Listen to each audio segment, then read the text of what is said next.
All right, everyone. Welcome back to the Young and Maturing Podcast. My name is Jakai Nunley, and I am your host for episode 2 and hopefully the rest of the episodes of the Young and Maturing Podcast. Today, we talking about a lot of things, but basically the premise is about being 21, what it's meant to me. Even though I've only been 21 for a couple days, I'm going to tell you how my birthday felt, and then also we're going to get into 21 things that I learned before I turned 21. Y'all, these are valuable lessons. I'm giving out free game. One of my fraternity brothers, he always be like, free chicken, free chicken. Apparently that comes from the military out of me, and y'all should go listen to that. No, I'm just kidding. Y'all should go, tune into this episode because I'm giving y'all free chicken. Like, this is free game. So just listen, like, pull out your notepad. Anyway, for those of you who don't know, I am a Sagittarius, the best of all of the rest. And I turned 21. I turned 21 recently. I'm old. No, I'm just kidding. I turned 21 actually this week on Monday, so December 8th, because that's when I'm recording it.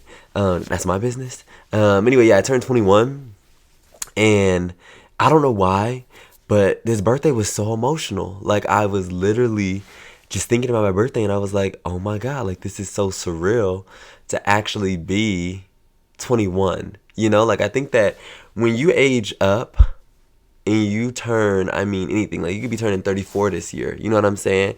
Turning any age is, like, surreal. Like, dang, God kept me in it for another year. Like, I get to, have my 360 around the sun, happy cake and candles to me. But it just feels different. Like, it feels different. And I don't know, I think I was so emotional because it was like, wow, like, you actually did it. And you weren't even supposed to be here for real. Like, if you know, you know. So, this is crazy. Like, it's all so crazy. And I'm just so grateful. Like, the first thing I thought when I woke up on my birthday was, God, I'm so grateful. Simply because, God, I'm so grateful. So anyway, that's just a lead in. I'll tell you a little bit more about that here soon. But if you want to, let's take the time to pray. Simply because I love to root us in that. And I think that's a perfect segue because I was just telling you how, God, I'm so grateful. Nonetheless, if you drive in, don't bow your head because you got to drive. So if you're listening on Spotify, shout out to you. If you listen on Apple Music, that means that I figured out how to put this on Apple Music, and shout out to me and shout out to you for listening. If you're watching on YouTube, that's what's up. You probably seeing me moving my hands, doing all the talking. It's lit. But yeah, let's take the time to pray. I'm about my head because that's my custom. If that's not yours, that's okay. If you want to tune this part out, that's also okay. Skip forward. Anyway, what I'd like to say is, dear Heavenly Father, thank you so much for giving me the opportunity to use my voice in such a way and to be an orator.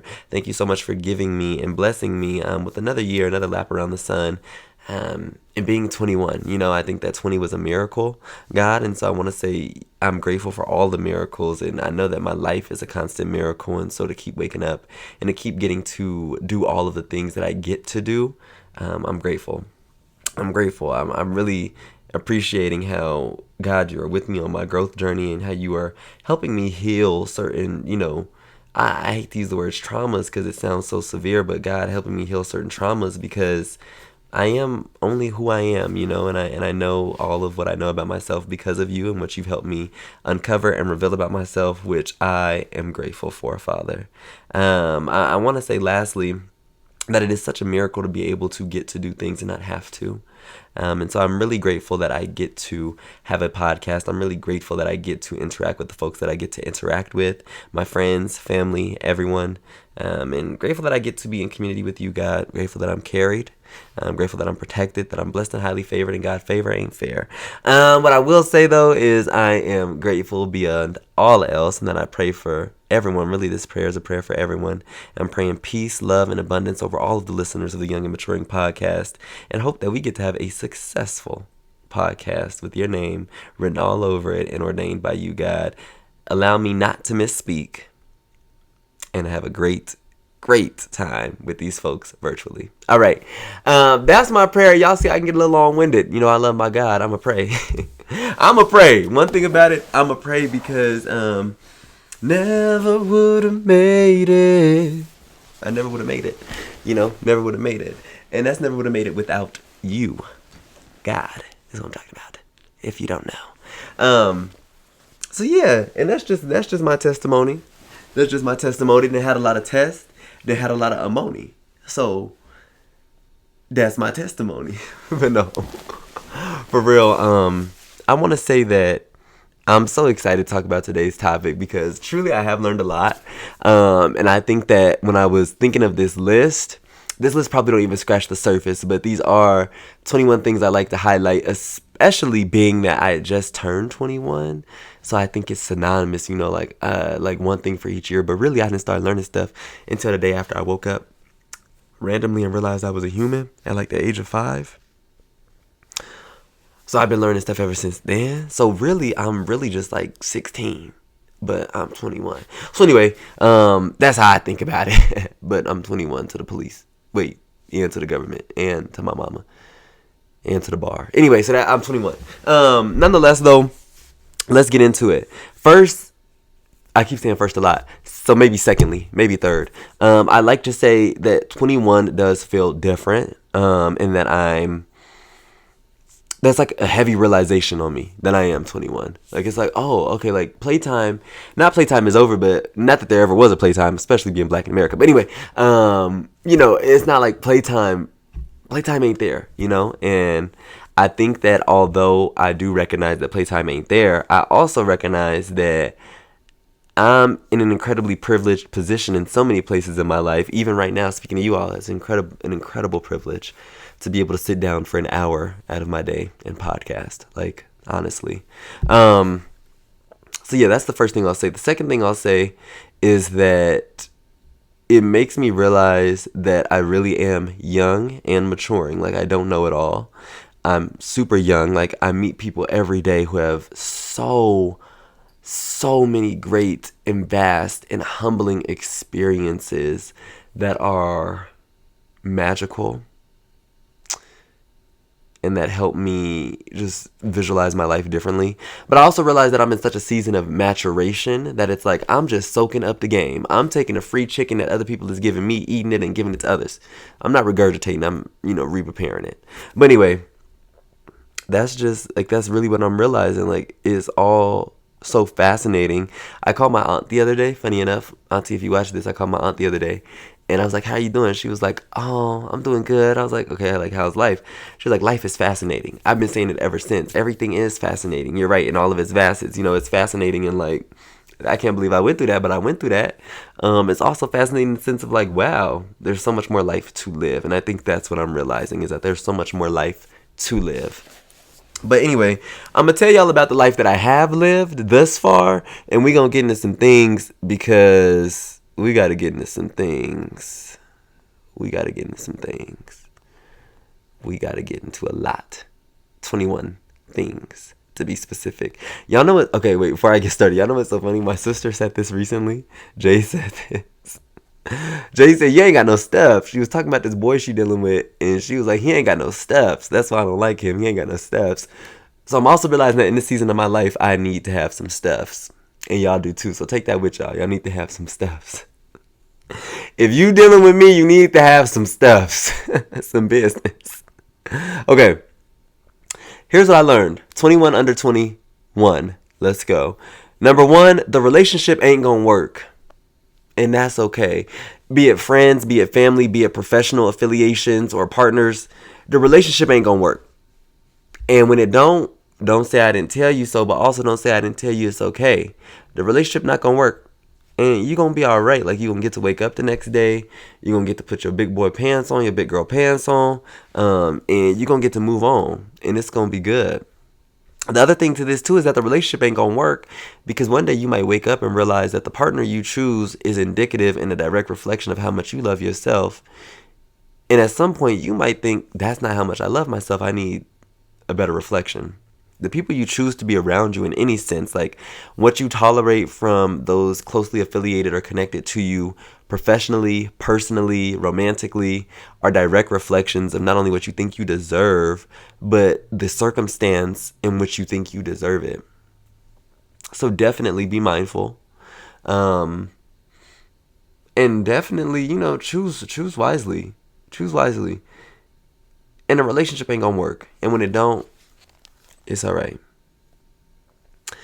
You're only grown-ish. If you seen my post on Instagram this week for my birthday, that was the theme for my birthday. It comes from a TV show. It's called Grown-ish, and so I like edited myself on one of the posters, but like, you know, as if I was starring in it. I'm not though. Please don't sue me. I don't have no money. But yeah, like you're only grown-ish. You know, like you're grown, but nobody's really looking at you, especially if you're in like my age cluster. Nobody's really looking at you for the definitive. You know, they might be, but it's not likely. I'm still getting emails. Y'all see that? I heard that. But anyway, I need to stop saying too. If y'all could do a count in the, that one doesn't count, in the comments, I might do a giveaway next episode. Back to what I was saying, you're only grownish. Nobody's looking at you for the definitive. Nobody is really relying on your outcomes, unless they are. You know your life better than I do. But you're only grown-ish, right? So like you still have time. And what I mean largely by this is you still have time to mess up. You still have time to take a bunch of risk. And now is the time to do it, because you don't want to be 40 being a flight risk. You know, like, I love this. It's a quote from the Caribou song. She be like, I don't want to be rapping till I'm 40. I be saying that all the time, playing, but dead serious. Like, you don't want to be doing the same thing you doing when you 40. Me, I'm going to still have my podcast when I'm 40, but it's going to be so elevated. Like, it's going to be in my own production studio. We're going to have like a lit background. It's going to say Young and Maturing on it. We're going to have a bunch of high name guests. And my friends is going to be some of the high names. Come on now. Dang, I did it again. I said so that's the truth. That's my truth. But you don't want to be doing the same thing you do until you're 40. You only grownish. And you don't need to feel like you super grown either, like where you need to take on all the responsibilities of the world, because you just grown-ish. Calm it down. 3, stop declining invites from your friends to go places. Your friends keep inviting you here, there, everywhere. They're trying to get you to go get green eggs and ham. Speaking of, I got an invite right now. I can't decline that, because that'd be contradictory to the advice I'm giving y'all. So I'm not going to do it. I'm going to go out. But anyway, your friends are going to invite you places. They're going to want you to take you to get green eggs and ham. And you're going to be like, no, Sam, I don't like green eggs and ham. And they're going to get tired of that. I'm telling you right now, I think that everybody should have a 3 invite minimum. 3 invite minimum. That means I invite you one time, I invite you second time, I invite you a third time. Consecutively, you decline all those invites, you get no more invites. Now, let's say, I invite you one time, you can't make it. I invite you second time, you can't make it. I invite you third time, you can. That wasn't consecutive. You can keep receiving invites until you hit that 3 consecutive decline mark. But we should all, as a collective, really should stop declining invites from our friends, because we don't know how much longer we got with these people. Seriously. And we really don't know, how long people are going to be able-bodied enough to do the things that they're inviting you to. So go out, like, have fun. Go be, doing the thing that you don't necessarily want to do, unless some of your body's like telling you stay home, or that them people don't mean you no good. I'm not talking about that. I'm saying go accept the invite. Go to hang out with people. Go be in community. Go be inconvenienced. Go have to drive 30 minutes when you only want to drive 13. Seriously. And if you're my friend, you only getting a 3 invite minimum. I wanted to reinstate that. I got people right now going on their 3rd invite. Ain't no more invites coming to them. And this is all leading up to my annual New Year's little party. You know what I'm saying? So if you got 3 invites before this and you declined all of them, you won't be there. And if you ain't got no invites in a minute,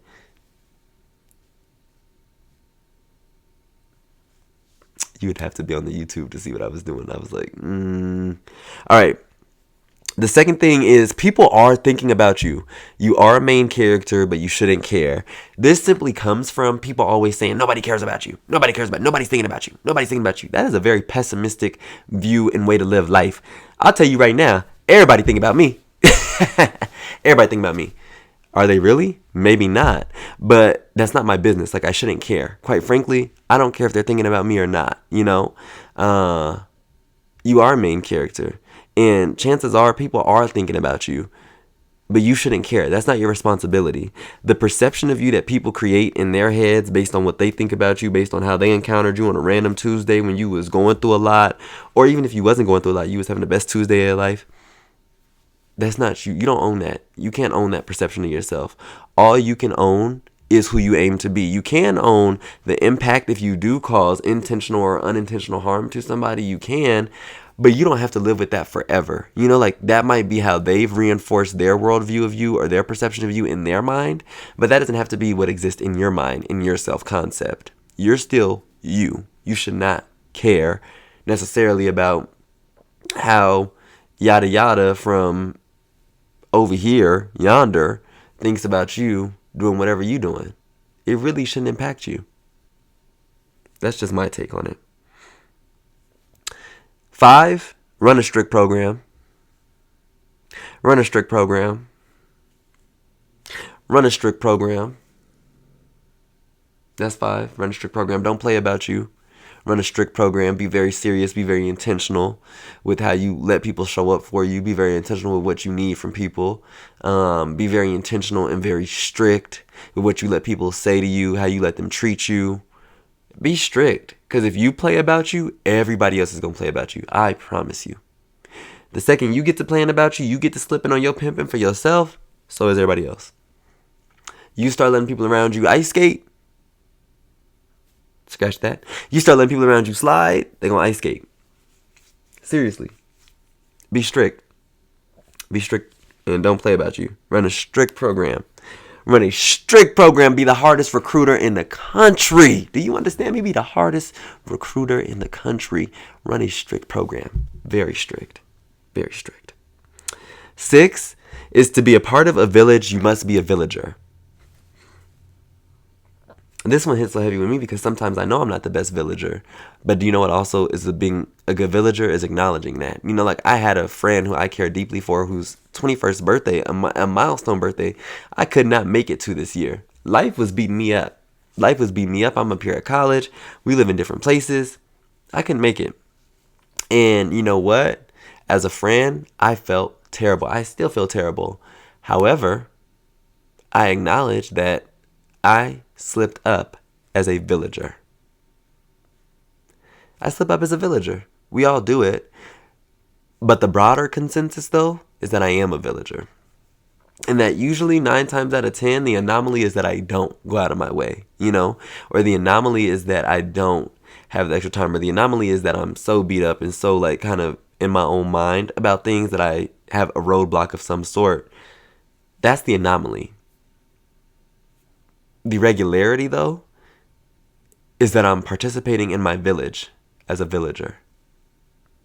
And I love that. Be a villager, please. And don't be somebody who wants a village without being a villager. You will be inconvenienced. To be a villager is to be inconvenienced, and you'll be okay. Sorry, they're trying to get me sick up here. All right. 7. Nobody knows anything at all. Nobody knows anything at all. Everybody's winging it. Look to your left, look to your right. When you get to work, look to your left, look to your right. When you're in class, look to your left, look to your right. Everybody's winging it. Nobody knows anything. Nobody's a master of anything. Point blank, period. 8. Take yourself seriously, but do not be overbearing. Like, be serious about you. This kind of goes to what I was saying earlier with, like, run a strict program.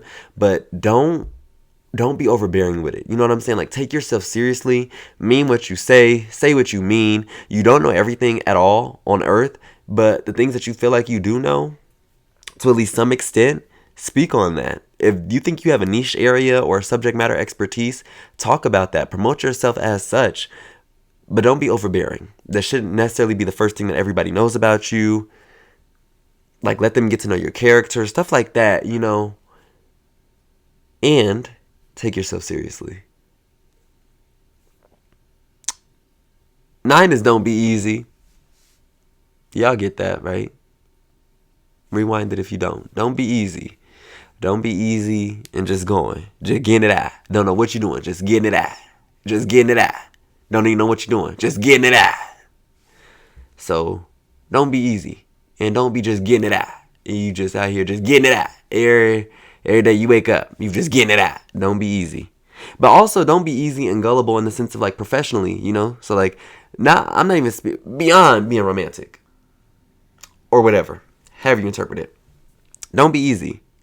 Don't be easy with your knowledge. Don't be easy with your time, talent, treasures. Don't be easy. Value yourself very high so you can't even be put in a position to be easy. No, should nobody even be thinking you all that easy. They could just, come up off some time or some talent from you for the low, for the free. It shouldn't work like that. Don't be easy. 10 is learn how to cook. I don't care if you don't got nothing but 3 meals. If you got you a little breakfast, a little lunch, a little dinner, learn how to cook. Learn how to cook. Learn how to cook you some. Learn how to cook you 1 or 2 meals here, 1 or 2 meals there. You know how to do a little green eggs and ham here. You know how to do a little noodle here. You know how to do you know how to do a little something. You know how to little fry your little chicken. You know how to bake you a little chicken. You know how to make you a little a salad. Learn how to cook. You know what I'm saying? Learn how to cook. If it's that you can only make pancakes and French toast and grits, that's fine. You gonna be eating breakfast all day every day, but that's okay. You know how to cook. Because if worse comes to worse, you gonna need to know how to cook. Learn how to cook something. Learn how to cook.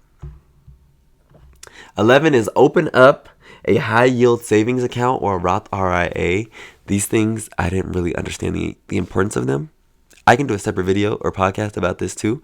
And I can bring on not expert, because nobody knows anything for real, but an expert-ish. I like that. Expert-ish to talk about why. My HYSA is awesome. That's a high yield savings. Literally every time I get paid, I put money in my high yield. Every time I get paid, I'm putting money in my Roth. And you can max your Roth out, and it's different for like if you're younger versus if you're older based on your tax bracket, how much you can put into it. But while you're younger and you're making less money, you're gonna want to max that out because it's a smaller amount of money to max out. Like if you're trying to put $70,000 in a Roth versus 7, it's harder. It's harder. Depending on how much money you're getting. Now, if you getting Oprah money, you could put that up easy. But I don't know how many people watching this podcast getting Oprah money. Anyway, what I'd say is, and even still, I don't know everything about my HYSA and Roth. I just have one. They're super helpful. Some of the information I just shared might have been wrong. My apologies. But anyway, open up a high yield savings account and a Roth IRA.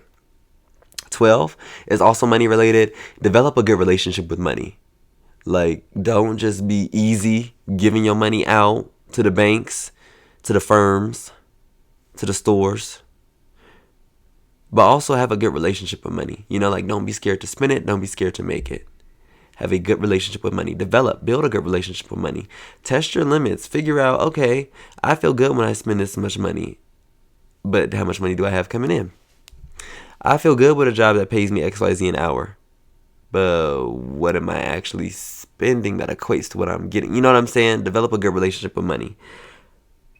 Oh, and the second thing is the money comes back. So develop a good relationship with money. The money will come back. It's all circulating like this. 13, you could benefit from a few more risks. Take a few more risks. If you're not a risk-oriented person, that's completely fine. Take a few more risks though. Challenge yourself a little bit more. Do the thing that you don't expect yourself to do, the thing that other people don't expect you to do. Take a few more risks. Just see how it pans out. 14, call your mom, your grandma, your auntie, your uncle, your dad, your siblings. Call your peoples. Check up on your peoples. Ask about their life. Ask about some of the mundane things or the administrative things in their life that they've had to do recently. Just check up on your people. It doesn't have to be you're calling always to wish somebody a happy birthday or happy anniversary or happy XYZ. It doesn't always have to be congratulatory. Just call and check up on your people regularly. It goes back to being a villager. Call your people, be a part of their village, care what's happening with them, care what's happening to them, care what's happening around them. Call your people. 15, cry if you can. I know a few of my brothers may be watching this podcast, I don't know. Men are not a crying species. Typically, it's how the world has nurtured us. Or not. Another conversation that we could have. So cry if you can. Cry if you have the mental capacity, the emotional capacity, the spiritual capacity to let it out. Cry if you can. 16 is take more pictures, because one day you only gonna be likely you're gonna be no, not even likely. Certainly, you will only be in that moment one time where you can take that one picture. Be in that moment. Take that picture, live your life well, document it. It'll make the world of a difference. Second note, invest in a good digital camera. It might help you. Invest in a good digital camera. Digital cameras are really easy. Keep it in your pocket. Snap, snap, snap, snap, snap. But invest in a good camera, or don't. Use the one on your phone. Take good pictures, though. Take good pictures so you can print them out one day, show your kids or your great-grandkids, or just show somebody. You can have them up in your house one day. You can have them in a photo book. My grandma got a bunch of pictures in a photo book, photo album. Take good pictures and wear good outfits in those pictures. 17. Perfect. Bro, when I wrote this list, I was like, I was cooking. 17 is find your style, your clothes, your scents, your music, your phrases. Like, find your style. So if somebody else encounters it, like, they're like, ooh, this is reminiscent of somebody that I knew or that I still know. It's Jakai. But yeah, find your style. Find the clothes that you feel like fit you best, the brands that you feel like you wear the best, the music that you feel you're best listening to, the scents that just go real well with your body oils, that just accentuate the rooms that you walk in when you walk into them. And lastly, phrases. Find your signature phrases. Like, I say young and maturing a lot. I say a lot of things a lot. Me and my friends have like a running joke where we be like, that's the greed they talk about in the Bible. Like, if we go out to eat and somebody order a lot of food, like they order they even got an appetizer, an entree, a dessert, a second entree, another appetizer just to try it. That's the greed they talk about in the Bible. We out, you getting one shot after other shot after other shot after other shot. That's the greed they talk about in the Bible. Go ahead and sit that down. I say a lot of things a lot. I say, oh, I was just about to say that. But I have signature phrases. I have signature clothes. Like, I think business casual is usually like a signature look for me. And that's my life. Thanks for listening. All right. 18. You going out and having too much fun is not a problem now. You going out, if you're my same age cluster, you going out and having too much fun is not a problem now. I said this earlier. You don't want to be rapping until you 40. You don't want to be at the college bar when you 40. It is not a problem now. Do not let people make you feel like it is a problem. Go out, have fun, be young, lit, and maturing, and recognize that one day you're going to be 30. And you don't want to be 30, 40, 50, 60. Hopefully not. Still upside down at the college bar. You want to be at home with the babies, watching TV, investing in your Roth IRA, looking at all the money you got in your HYSA, looking at, some real stuff. You don't want to be rapping till you 40. I'm telling you now. You don't want to be rapping till you 40. 19 is be humble. You are not behind or ahead of anyone. You are on pace. And the thing is, if you're not out here being humble, you out here just overly popping it. Overly, like, oh, I got this. They don't. Overly popping it. Tables turn. One thing about it, tables turn. Be humble. Be humble. You are not ahead of anybody. You're not behind. You're right on pace. You're right where you're supposed to be. That's all you should care for. That's all you should think about. You. Yes, be a villager. And as it relates to your journey, think about your journey, what you need. Don't compare yourself to somebody else trying to match yourself up, thinking you're ahead of them or behind them. It doesn't matter. Be humble. One thing about those tables, they can turn. One thing about the tables, they're constantly turning. It's a rotating table. It's spinning. You know what I'm saying? These tables got ops. They spinning consistently. So be humble. Because when the tables turn on you, I think of it like this, right? Like, if you got a full plate right here, right? You got a full plate. Okay, you eat enough to sustain you. You don't eat everything. Let's say the plate got big plate. You eat enough to sustain you. When the tables turn, now somebody else can eat. Right. Right. Be humble. And when them tables turn, put some on the table that you'd want to receive back, because you will. 20. And I'm not talking like I'm better than y'all. I'm in the same boat. The table's always turning on me. But when they turn, usually it's good. It's an anomaly that it's not. 20. If you can't be alone, don't go be with others.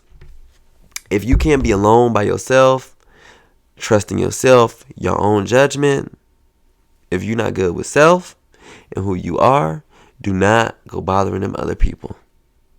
You understand me? Do not go bothering them other folks because you not good with you. That ain't none of their business. That ain't none of their business. Don't go bothering other people because you're bothered. Lastly is trust God. He's working it all out. Your steps are ordered. He has a plan for you, regardless if you know it or not, regardless if you feel it or not. There's a plan for you. There are steps ordained over your life. And one of my favorite gospel songs, it goes, I know I've been changed because the angels in heaven don't sign my name. Oh, it goes just like that. But you know, the angels in heaven, they sign your name. So you know, don't stress about it. Don't stress about it. The angels in heaven, they signed your name. All right, y'all. Those are 21 things I learned and a little bit about my birthday. But those are the 21 things I learned before I turned 21. That is episode 2, though, of our Young and Maturing podcast. Thank you for coming back for the Young and Maturing podcast for another week. I'm not even going to do all the corny stuff like this, comment. Don't even do that. Interact with the podcast however you see fit. And if you're still here from last week, if you're still here at the end of this video, I'm hoping to keep you coming back. I'm hoping that we have some guests coming up on the podcast shortly. I'm not going to spoil anything. But what I will say is that the liar knows what lie they told, and we going to talk about it. I'm going to see y'all soon.